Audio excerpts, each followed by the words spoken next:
Kisah Nuaiman sahabat Nabi Muhammad yang penuh kelucuan selanjutnya adalah saat dia memberikan hadiah kepada Rasulullah. Suatu ketika, dia melihat terdapat penjual madu yang menjual dagangannya dengan kepanasan. Meski begitu, sayang sekali karena tidak ada dagangannya yang terjual. Mendapati hal itu, Nuaiman pun mendatangi sang penjual dan mengajaknya beranjak ke kediaman Nabi. Ternyata dia hendak membelikan hadiah berupa madu tersebut untuk Rasulullah. Singkat cerita, Nuaiman tiba-tiba meninggalkan penjual tersebut. Dia berpesan, "Aku harus pergi karena beberapa urusan. Penghuni rumah ini akan segera keluar dan akan membayar harga madu itu kepadamu."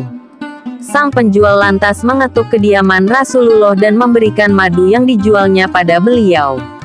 Tentu, Nabi merasa bahagia dan tersentuh karena berpikir bahwa madu itu adalah hadiah untuk beliau.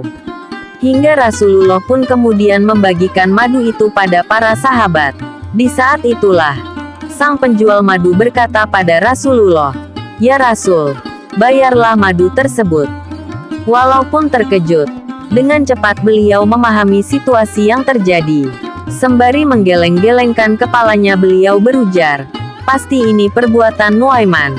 Tidak lama setelah itu, Rasul pun memanggil Nuaiman dan meminta penjelasan Nuaiman dari kejadian tersebut. Sementara jawaban Nuaiman lagi-lagi membuat beliau tersenyum. Dia berkata, "Wahai Rasul, saya mengetahui engkau sangat suka menikmati madu.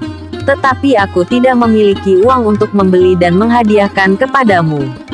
Dia melanjutkan, "Karena itulah, hanya mengantarkan saja kepadamu dan semoga saya mendapat taufik ke arah kebajikan." Hal yang hampir serupa dengan kisah Nuaiman dan madu di atas juga pernah dikisahkan. Suatu saat Rasulullah bersama para sahabat sedang duduk-duduk. Di saat itulah, Nuaiman membagikan beberapa makanan pada mereka. Namun, setelah makanan sudah selesai disantap oleh para sahabat dan juga Rasul, Nuaiman tiba-tiba berkata, "Wahai Rasulullah, ini penjual makanannya. Anda yang harus membayar. Masa rakyat seperti saya mentraktir seorang tokoh?" Mendengar hal itu, Nabi pun bingung dan terkejut.